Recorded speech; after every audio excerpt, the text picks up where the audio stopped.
Bismillahirrahmanirrahim. Assalamualaikum warahmatullahi wabarakatuh. Perkenalkan, nama saya Irfan, kelas PJKRA, NIM 20030150007. Baiklah, pada kesempatan ini saya akan mempresentasikan hasil PowerPoint saya yang berjudul Perkembangan Olahraga di Sekolah, Mata Kuliah Filsafat Penjelasan dan Olahraga. Pertama, diskursus makna perkembangan olahraga di Indonesia. Sejalan dengan perkembangan dari waktu ke waktu, perkembangan olahraga di sekolah telah mengalami perubahan-perubahan. Hal ini nampak dari perubahan nama yang digunakan dari satu periode waktu ke periode waktu lainnya. Perubahan nama tersebut mencerminkan pula makna dan bentuk aktivitas olahraga yang dilakukan saat itu. Dalam perjalanan masa sejarah perkembangan olahraga di sekolah, kita mengenal beberapa periode atau masa perkembangan, yaitu masa gerak badan tahun 1945 sampai 1950. Yang kedua, masa pendidikan jasmani tahun 1950 sampai tahun 1961. Yang ketiga, masa olahraga tahun 1961 sampai tahun 1966. Yang keempat, masa olahraga pendidikan tahun 1966 sampai tahun 1977. Yang kelima, masa pendidikan olahraga atau pendidikan jasmani olahraga tahun 1978 sampai sekarang. Periodisasi perkembangan olahraga di sekolah. Yang pertama, masa gerak badan 1945 sampai 1950. Bersamaan dengan proklamasi kemerdekaan Republik Indonesia pada tanggal 17 Agustus 1945, pemerintah Republik Indonesia makin menyadari pentingnya pendidikan untuk pembangunan bangsa dan negara, termasuk di dalamnya gerak badan di sekolah. Di sekolah-sekolah diberikan aktivitas gerak badan dalam bentuk permainan, atletik, senam, dan khusus untuk sekolah menengah tinggi, sekarang SMA, ditambah dengan latihan militer. Beberapa masalah yang mendapat perhatian khusus dalam pelaksanaan gerak badan antara lain. Yang pertama, gerak badan untuk anak perempuan dilaksanakan terpisah. Yang kedua, perlunya nasihat dokter untuk melaksanakan gerak badan.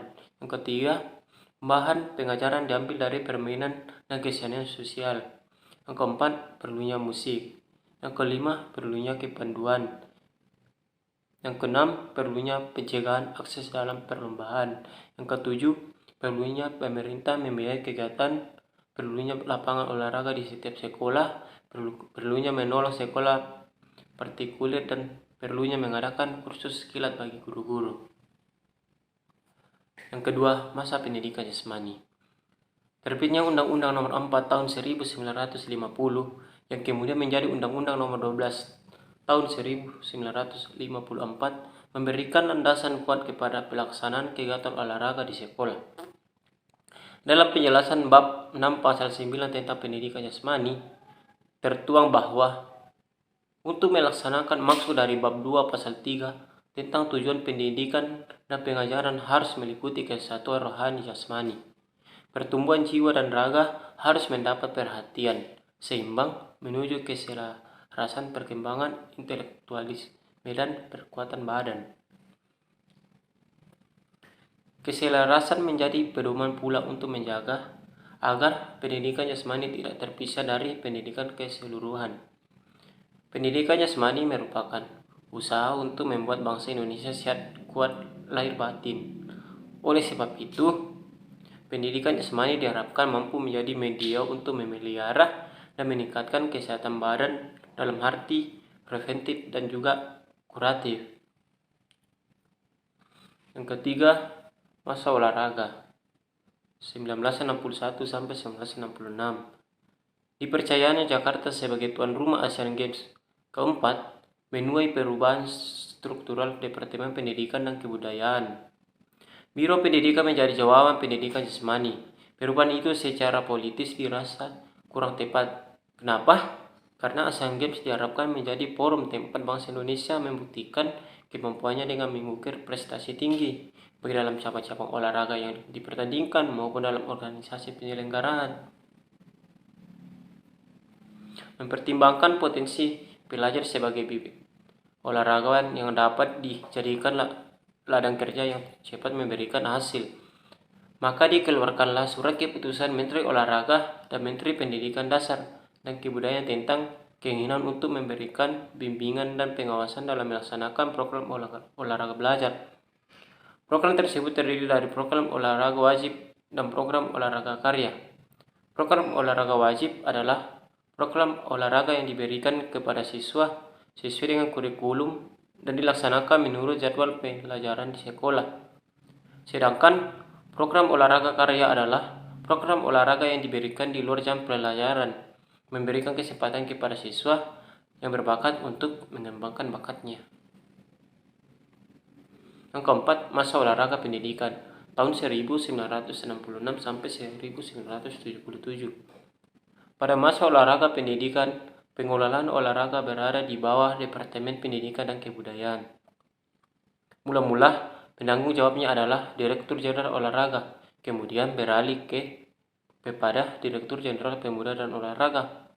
Beberapa direktorat yang ada di bawah naungannya adalah Direktorat Olahraga Pendidikan, Direktorat Keolahragaan, dan Direktorat Pendidikan dan Penataan berada di bawahnya.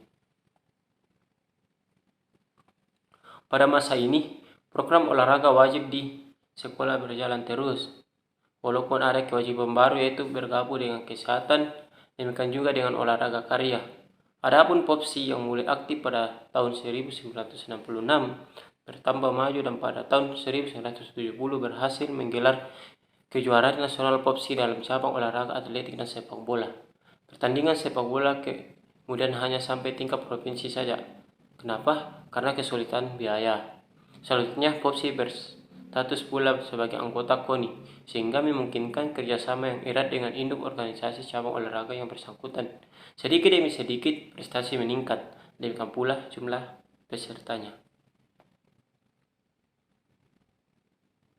Tahun 1977 telah diselenggarakan kejuaraan nasional POPSI untuk cabang olahraga atletik, renang, tenis meja, bola basket, dan akan ditambah dengan bola voli dan senam. Untuk kejuaraan POPSI tingkat provinsi, Direktorat Jenderal Pendidikan Luar Sekolah dan Olahraga hanya menyediakan piala saja, sedangkan biayanya ditanggung sepenuhnya oleh Kantor Departemen Pendidikan dan Kebudayaan bersama pemerintah daerah.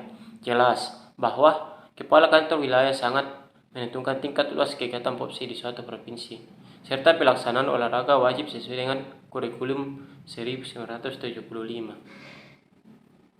Dengan adanya Direktorat Jenderal Pendidikan Luar Sekolah, Pemuda dan Olahraga dalam struktur baru Departemen P dan K yang digusur tidak hanya semua, tetapi juga STO yang sebelumnya berada di bawah pengelolaan Direktorat Pendidikan dan Pendaftaran titik proses pemilihan STO ke Direktorat Jenderal Pendidikan Tinggi memakan waktu lebih lama. Kenapa? Karena permasalahannya lebih rumit.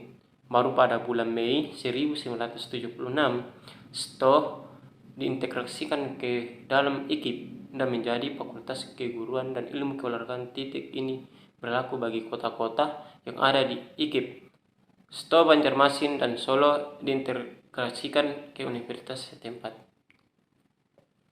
Yang kelima, masa pendidikan olahraga dan penjaskes tahun 1978 sampai sekarang.